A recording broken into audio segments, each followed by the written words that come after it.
1 more minute for chit chat. Then we start.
Good afternoon, everyone. My name is Katya Kudryavtseva, and I will introduce our speaker today.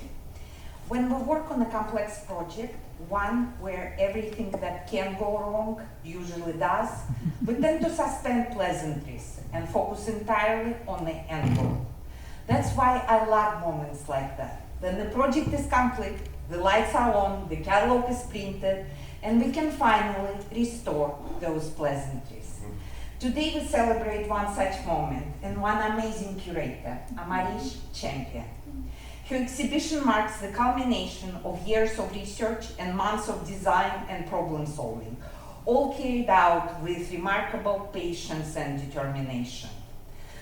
There was a point in the process when everything seemed to go wrong, problems piling one after another. And Amarige texted me, "I feel like the exhibition is cursed." I texted her back, "Your exhibition will be fabulous." And of course I was right. But to myself I thought, God, that is rough. Still, she kept going, because the best protection against all sorts of curses is hard work, maybe prayer, and a little bit of witchcraft. The result speaks for itself. A beautifully executed exhibition that captures both the complexity of Bluemner's story and resilience of its curator. Amarige is a part of our graduating class in Museum and Curatorial Studies, a remarkable group who will bring us 4 more awesome exhibitions before the end of academic year. They've curated and installed balanced budgets and solved problems, often at the last moment, just to drive me crazy. They've shown us what experiential learning at Stetson is all about: thoughtful, creative, and fearless in the face of every challenge. I keep telling my students that perfection is impossible, mostly to get more work out of them. And yet here we are, dangerously close to proving me wrong. Please join me in congratulating and welcoming Amarige champion.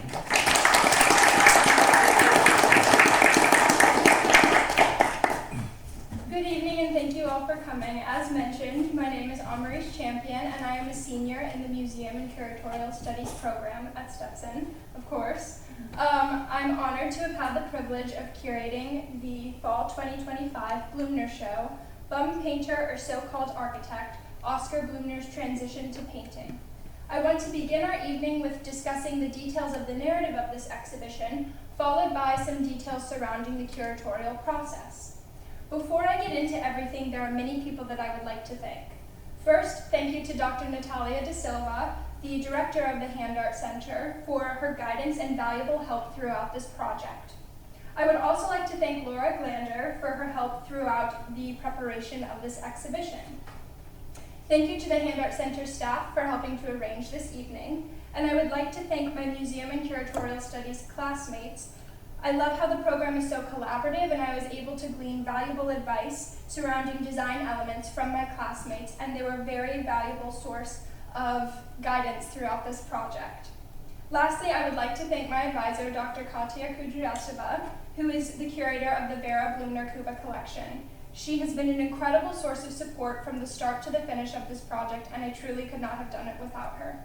So now we can get started with discussing the narrative of this exhibition. Oskar Bluemner was born, raised, and educated in Germany in the 19th century. He came from a family of craftsmen and artisans, and both his father and grandfather were architects. Due to his father's career, his family was consistently moving around the country, and Bluemner, with an innate love for art, spent much of his childhood sketching in the countryside of the many villages that they resided in. In addition to his landscape sketches, young Bluemner was also intrigued by the Gothic architecture throughout the regions of Germany. This cultivated in him a deep appreciation for industry. Bluemner officially began formal art instruction in 1871 when his family moved to Hildesheim, and regardless of the fact that his family continued to frequently relocate, he continued his artist education. When he was 15, he traveled to Berlin to study romantic landscapes, and at 16, when his family moved to Elberfeld, he took many art courses to deepen his artistic development. It was during this year when his work was first exhibited at a student show at the Elberfeld Gymnasium. At this phase in his life, Bluemner initially intended to pursue painting as his profession, but at the last minute, on the night before his graduation, he decided to follow in his father's footsteps and pursue a professional education in architecture instead. In 1886, he enrolled in Hanover's Royal Technical Academy to establish a foundation in mathematics and science before pursuing a professional architectural education. The following year, he passed the qualifying exams and enrolled in Berlin's Royal Technical Academy. Even though he prioritized architecture, he still loved painting and maintained his artistic practices through taking supplemental courses in drawing, perspective, art history, and modeling. Bluemner was not able to take courses in painting, however, because they were only available to advanced students. Bluemner was an ambitious architecture student and received many design commissions and substantial academic recognition. He designed a Romanesque Revival post office and received a royal medal for his architectural design of an auditorium. Bluemner graduated in 1892 and immediately decided to relocate to the United States. The reasons for his relocation remain somewhat uncertain, but it could have been due to him being conscripted into the military. Vocationally, Bluemner would have had promising prospects in Europe, but this did not outweigh his desire to relocate to the United States. In 1915, he reflected on his decision to immigrate. He stated that the soil of the old world seemed too hard and sterile from tradition for so tender a plant as a still vague thought of a new style.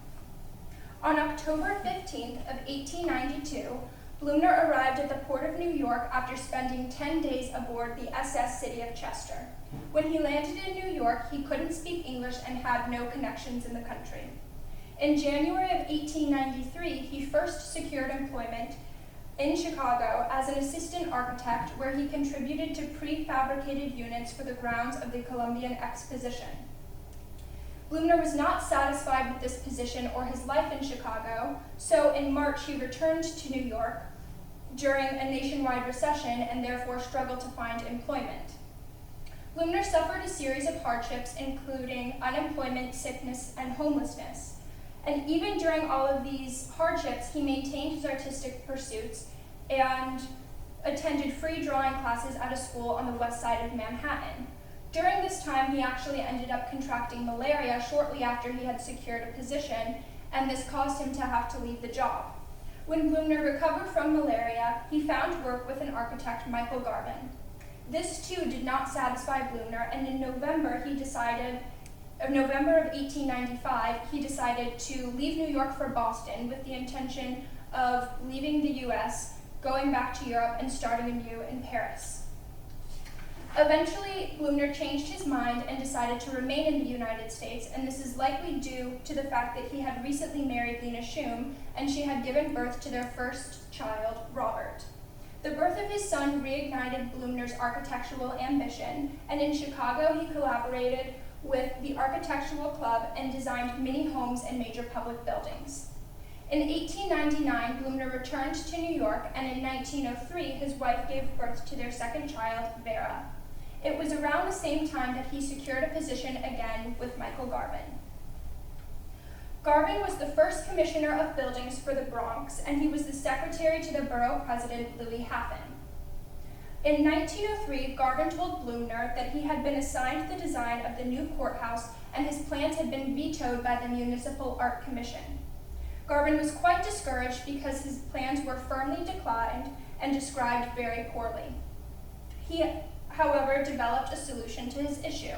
He hired Bluemner to ghost design the plans for this courthouse under the conditions that if Bluemner's designs were approved, then he would give him the architectural credit along with half of the $40,000 commissions for the project. Of course, Bluemner agreed to this proposal, and because of his feelings of friendship toward Garvin, he did not feel that it was necessary to make him sign a written contract. Bluemner created Baroque Revival plans for the courthouse, which were subsequently approved by the commission. Garvin failed to honor their agreement, and when Bluemner approached him regarding this issue, he turned the cold shoulder. It was at this point in March of 1905 that Bluemner contacted his lawyers and filed a civil lawsuit against Garvin. This marked the beginning of a long legal battle. Bluemner sought $20,000, which he believed to be his rightful share of the commission.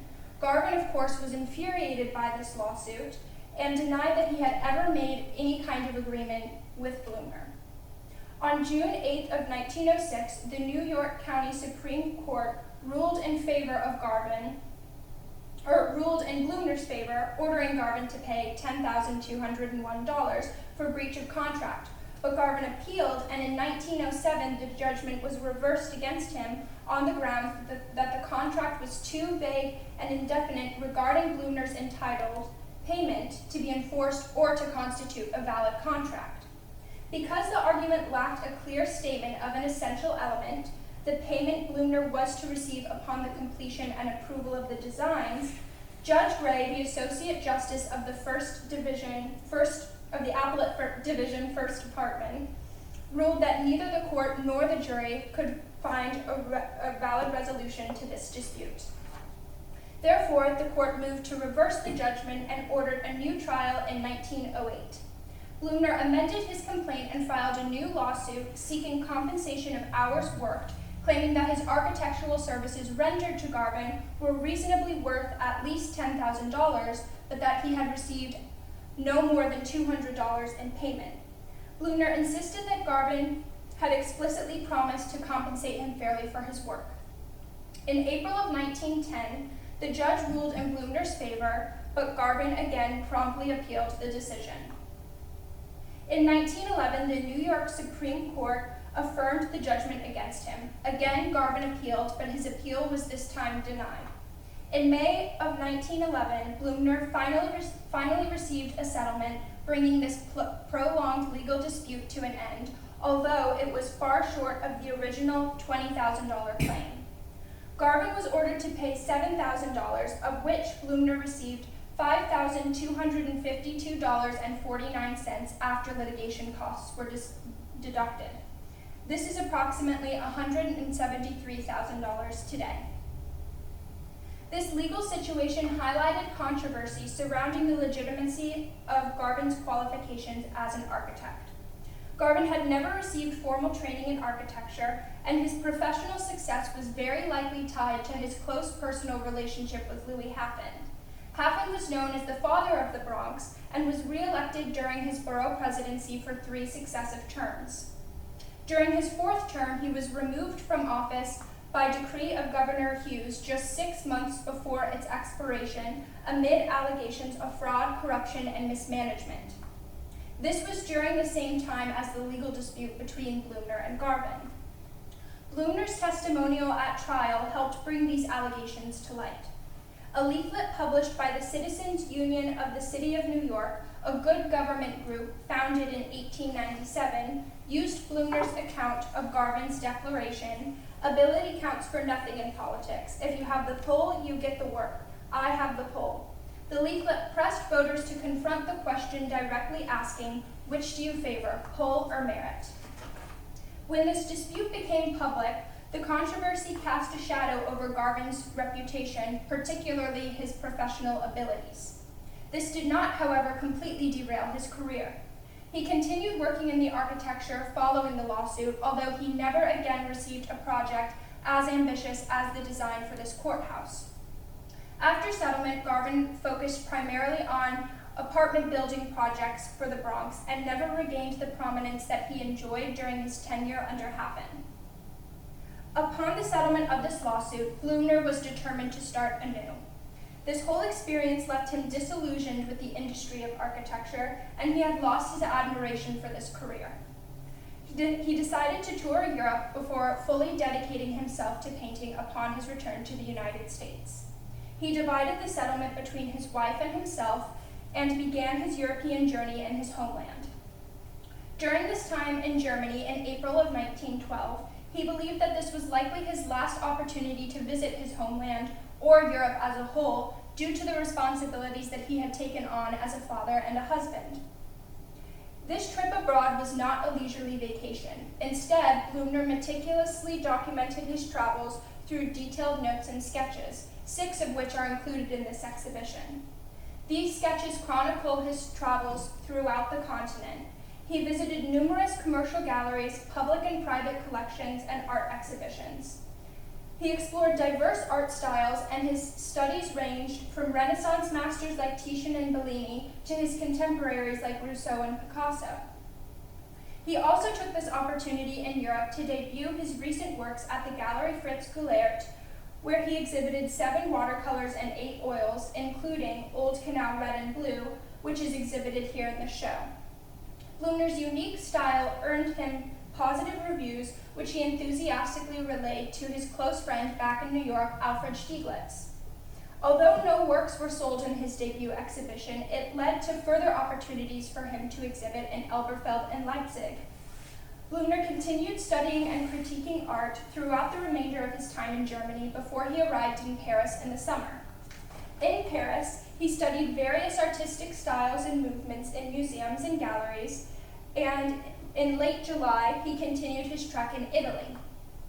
He spent 6 weeks touring the country and conducting in-depth studies of its museums and historic sites.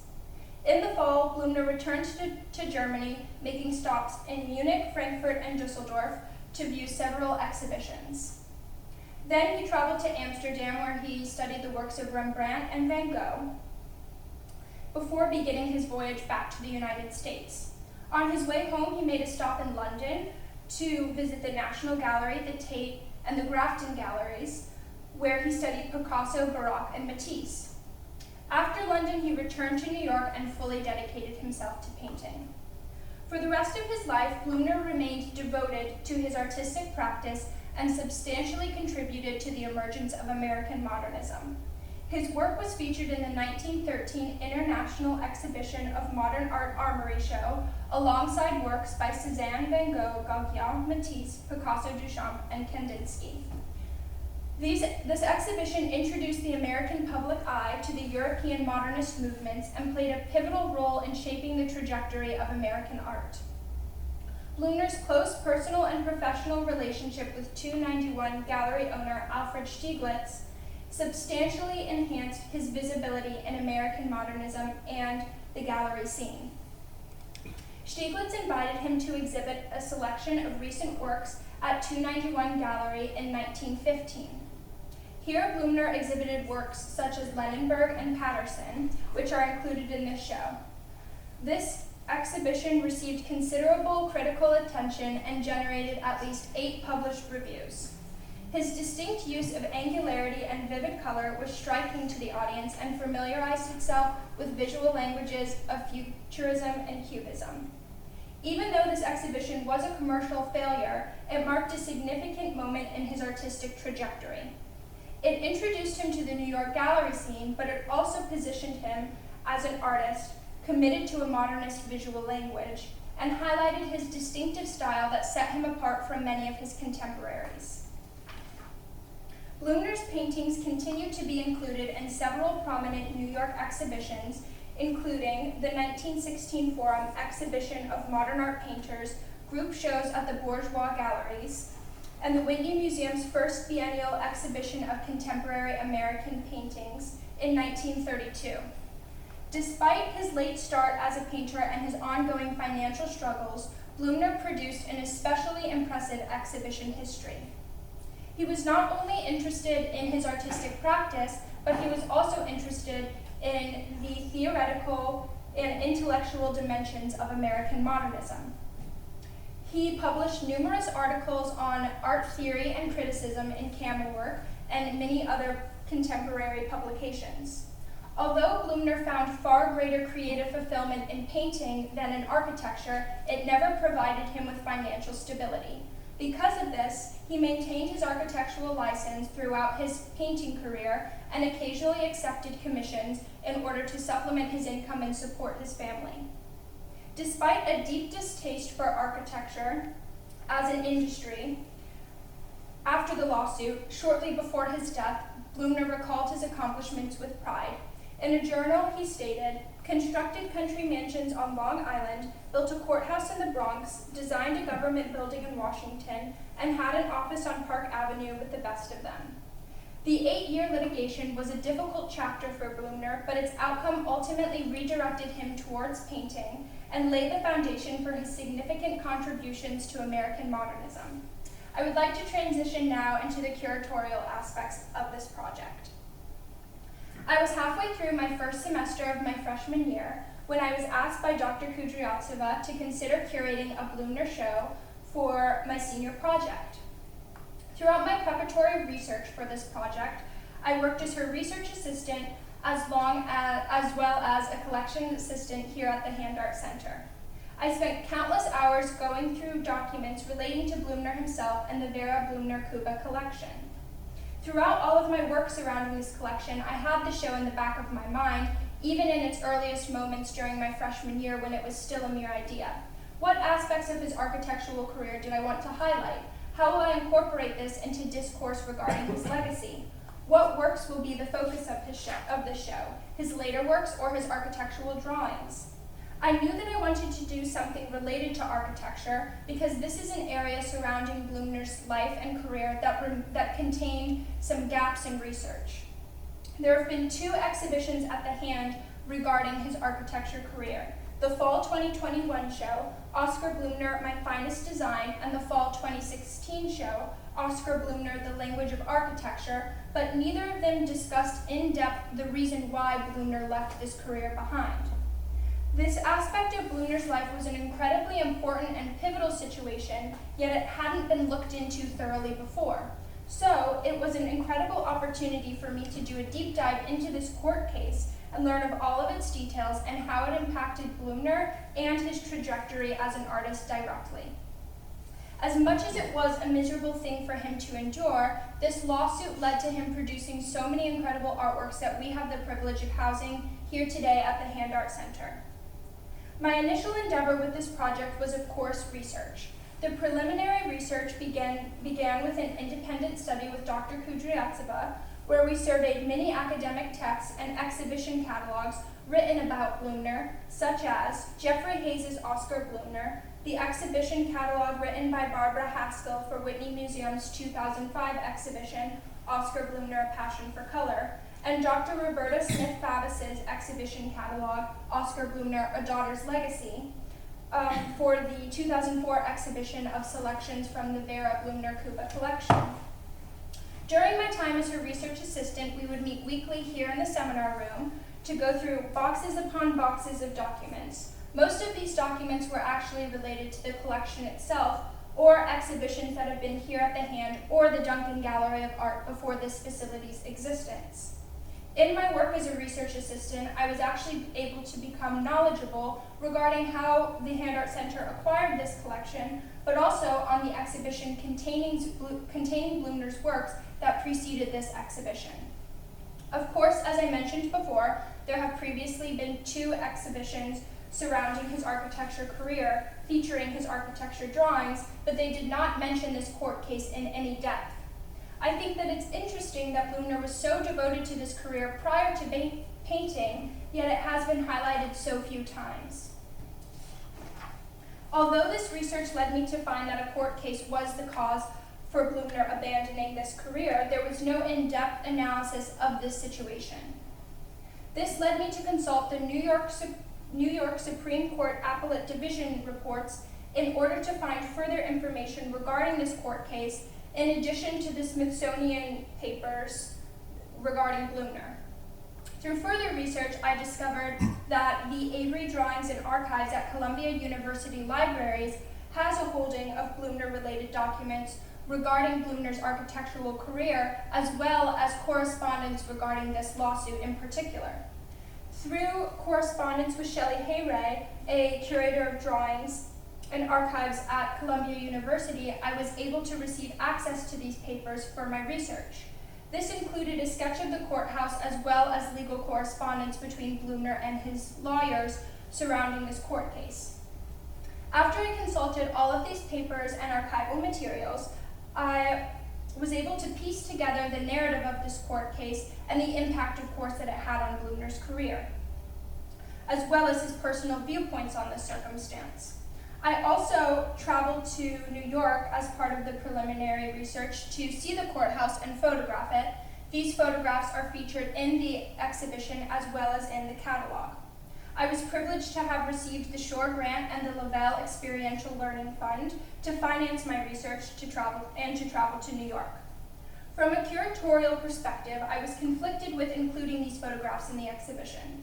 The construction of the courthouse was completed in 1914, 3 years after the settlement of the court case. In 1978, the building was vacated and has remained unused since. In 1981, it was designated a New York City landmark, protecting it from demolition. Since it is currently unused, sitting in the middle of the Bronx, and has been for quite some time, it was in quite an unkept state when I saw it 2 summers ago. It is covered in graffiti and surrounded by a chain link fence. It's quite disappointing because it truly is a remarkably beautiful building. I was unsure if I should include these photos in the exhibition due to its contemporary state, but ultimately I decided that they were necessary. This research stage was definitely the most extensive part of exhibition planning, especially as I began writing the exhibition catalog. This accompanying catalog features the details of the Bluemner versus Garvin case, as well as, of course, the impact that it had on Bluemner's career.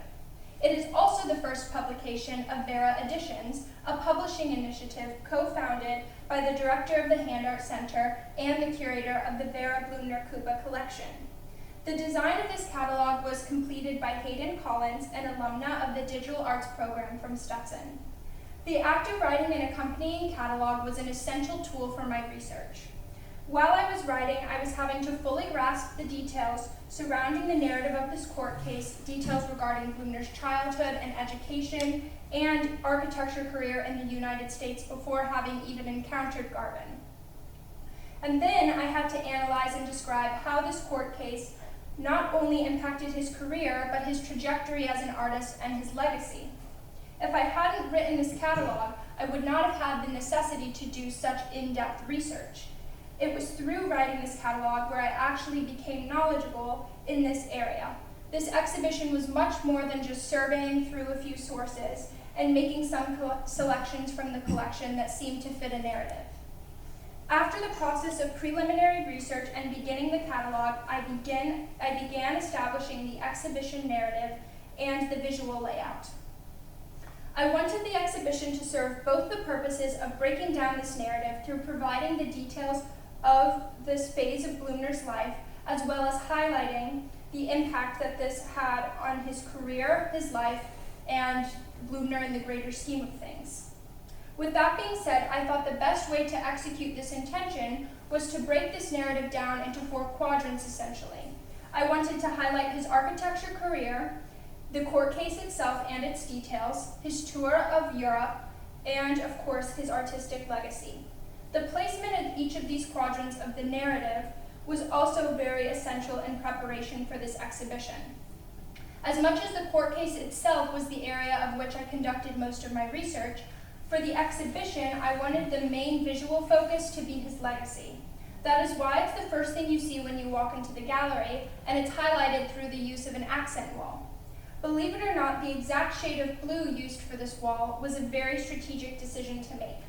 I knew that I wanted to use blue because I feel that that color best complements the selected paintings for this wall, as well as selections on other walls, such as House on the mirroring wall, and so I searched for a suitable pale blue. I didn't want the blue to have a purple undertone because purple feels frivolous, and Bluemner surely was not about frivolity. This blue instead has more of a gray undertone, and I think it works a lot better with the paintings selected, not only as a background, but also it adheres to Bluemner's personal and artistic guidelines. The name of the shade is Honest Blue, and I think Bluemner would have appreciated this because he fashioned himself as an honest and direct man. In the title on the main wall, there is also a logo for this exhibition. The logo consists of a paintbrush and an architect's compass, and these were based on photographs of instruments used in the beginning of the 20th century by both architects and painters. This embodies the spirit of the exhibition through the impact that architecture had on Bluemner's life, as well as on his later style. Although he departed from the vocation, architectonic forms remain in Bluemner's paintings even to the later years of his life. Mapping out these walls and actually selecting the artworks to be featured was obviously a very substantial part of this process. For example, on the Europe wall, I wanted there to be some variety in terms of location and use of color. In the collection, we have a plethora of sketches from Bluemner's 1912 European tour, and the process of going through them and actually selecting the ones to be highlighted was a very extensive and interesting portion of this curatorial process. For the architecture wall, I initially selected more than what would fit on the wall because I wanted to include some of Bluemner's father and grandfather's architectural drawings that we have in our collection. These would not fit on the designated wall, so unfortunately I had to narrow it down. Here I also wanted to include some sort of variety in these phases in Bluemner's life, so I selected not only works from during his architectural career in the United States, but also from his education in Germany. The court case wall, of course, does not feature any artworks from the Vera Bluemner Kuba collection, but it does have a reproduction of his sketch of the courthouse from the Smithsonian. Surrounding this panel are photographs that I took of the courthouse from my time in New York. The process of selection and the stage of visualization for this project worked hand in hand. When I was selecting artworks to be featured, I wasn't just thinking about which pieces would fit the narrative in the best way. I, of course, also had to take into account certain logistics. For example, on the legacy wall, I wanted all of the paintings to have the same frame size to produce visual cohesion. This, of course, narrowed down the potential artworks that were essentially candidates for this wall. And so I also considered the element of influence that his architectural background was evident in these paintings. After thorough research, layout, and visualization and planning, the last thing left to really do is install. The process of installation is very interesting because no matter how much you measure the walls, visualize to scale, and plan, there will always be things that change and force the process to evolve in some way. My experience during the installation process was very exciting since this is the first show that I've ever curated by myself. It was really interesting to be able to see all of my curatorial visions unfold. Certain things seemed so different on the wall, no matter how many visualizations and 2-scale mock-ups I had prior to installation. I loved being able to watch firsthand everything unfold and be so hands-on throughout the entire process. I never had to pass the baton of this project off to someone else, and even though I had a lot of collaboration in terms of advice and design ideas from my advisor and my museum and curatorial studies classmates, it was really exciting to be able to make essentially all of the big decisions on my own. As I wrap up, I want to reiterate how important this project has been for me. I think that researching in such an in-depth way an area that has essentially been left untouched by scholars has been an incredible opportunity.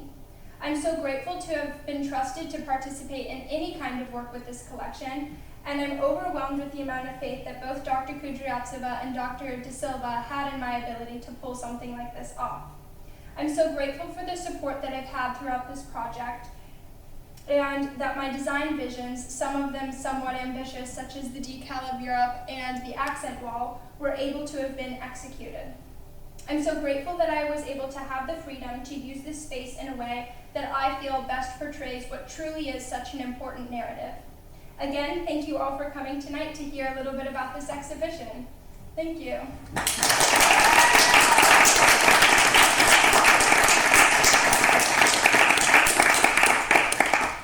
Any questions? Yes. Did his children follow him in architecture or painting? I do not think so, no, they didn't. They both had their own careers outside of both of those realms.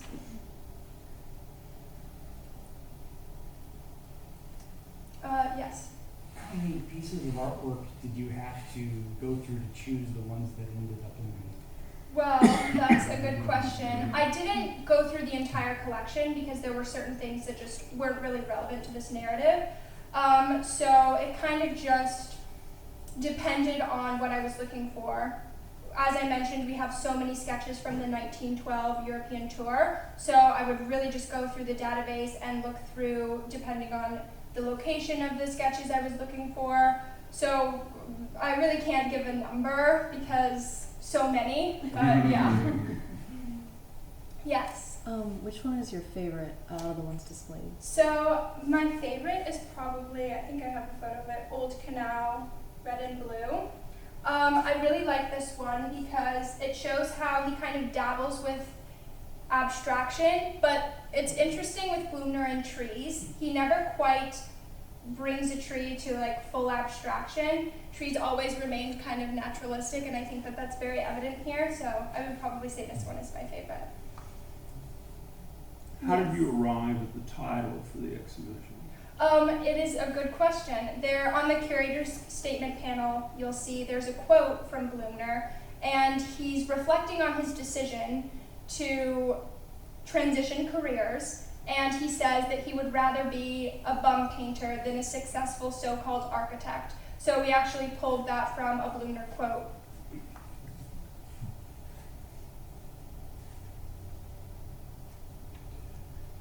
I really appreciate the details of the court case, because I know I've heard Roberta talk about it before, but it's like a few sentences Right. that you really kind of gave us a rich detail of that court case after your research and investigation. So having dove into that, do you think it was just the kind of double-crossing nature of it? Was it the fact that it drug out for 8 years, or I mean, or Yeah.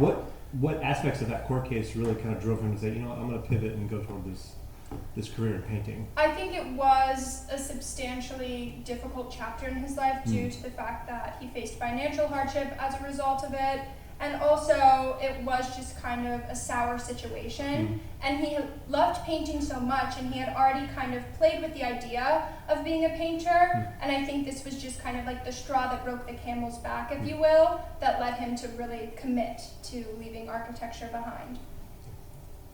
Yes. As you think back on the last 3.5, 4 years of this project, do you have a favorite piece of it, the favorite part of the project that you liked the best? Or did you like each different section for different reasons? I really loved all of it because I learned so much throughout every little bit of it, but I would honestly say I enjoyed the act of writing the catalog. I feel like I learned so much, and it's such a fun feeling to learn so much about something, and being able to do research and write about it and then go through and edit and learn more and then put more information in. It was just really fun and fulfilling for me. So I would definitely say writing the exhibition catalog was the best. Yes. Okay, so just one more question. So it seems like you've got all of these accomplishments in the fall. So what does the spring semester look like? Are you gonna be, I don't know, at a beach somewhere? No, I won't be relaxing as much as it might seem. I'll be working on my writing samples for applying for grad school, so that's kind of where I'm shifting my energy to now that this is finished. So, yeah.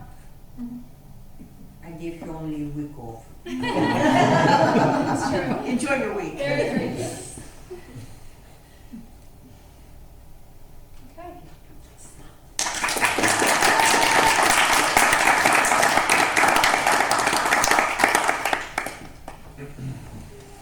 I feel like before you guys guys get up, she deserves another round of applause.